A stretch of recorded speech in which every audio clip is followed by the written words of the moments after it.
Hi guys, welcome to a new video. There is nothing on the whiteboard today, so this is all just straight from the heart. Hopefully it lands well. I am Stephanie West. I'm an LPC here in the state of Michigan, so I'm in West Michigan. I work at Joe Martino Counseling, and today I want to talk to you about the fact that things will be what you make them to a large degree. And so one part of my story that's kind of wrapping up here is I have been a language arts teacher in high school for the past 11 years. And today we started what is my absolute favorite unit for my 9th grade English class, and that is Julius Caesar. And so probably when this video launches, this has been probably a month or two in the past, but what I start out with them is I say, hey, we've got 2.5 weeks of this, and it will be what you make it. So I'm going to be up here and I'm going to be a big giant nerd about this because I love Julius Caesar and I love the play. I love the author. I love getting to invite my students into a space of understanding stories from, centuries ago, but they have to be part of the experience with me or it's going to be a big giant dud. And so I start with, putting up some creative memes, hysterical memes, I might add, and inviting them into a space of saying, this is going to be tough. This is going to be a little bit of a stretch for you, but I'm willing to walk with you through it because I want you to get a lot out of this experience, but you're going to have to show up too.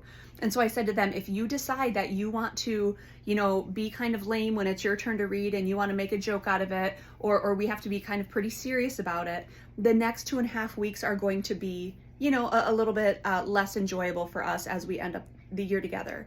But if you're willing to join me in this space of during second hour, you come in and we have a good time together, and we come in with this can-do attitude and a touch of vulnerability, willing to try new things, we're going to have an awesome time over the next couple weeks.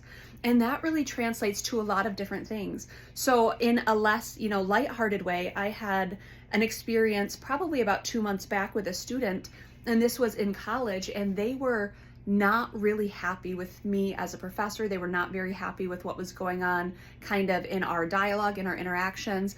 And they showed up with some intensity and had a conversation with me. And I had let them know at that point in time, I said, look, there's some barriers going on here and I understand that. If you decide to show up with these barriers over the next 8 weeks as we finish up the semester, I'm going to let you know that you're not going to get a lot out of the class. If it's important for you to hate me, that'll be okay, we'll get through it. But you won't get stuff out of this. I'm not going to be able to pour into you the way I'd like to, and our class community does not benefit from your inputs because you've decided to make this a less than desirable experience. And that's okay, you have that right. But your attitude will dictate to what degree you enjoy the rest of this term. And that's something that I think we often fail to bring into a consideration. We have a huge part in determining to what level we enjoy something. So if we go into something walled up, if we go into something feeling too vulnerable so we don't want to share or we don't want to contribute, if we go into something deciding that it's not for us or deciding that we're going to have a bad time, it's going to be a self-fulfilling prophecy. As I went on my first cruise alone this last December, I was, took the flight alone, I boarded a cruise ship alone, and I spent the 5-day adventure on my own, met some really cool people along the way. My former sister-in-law had said to me, Steph, it will be what you make it. And that was so important for me to hear as I was going into something that terrified me. It was going to be precisely what I chose to invest. And so I chose to go out there and have a really kind of open-handed posture. It will be what it will be, but I'm going to show up and I'm going to work hard to enjoy this because my mindset matters, my attitude matters, and my willingness to go into an experience is going to dictate to what degree I derive enjoyment from it. So I want you to think about that. If there's something coming up that maybe you're trepidatious about, you're nervous about, maybe something you actually have a little bit of an attitude about, think about what might my mindset be doing to limit the level of enjoyment that I derive here.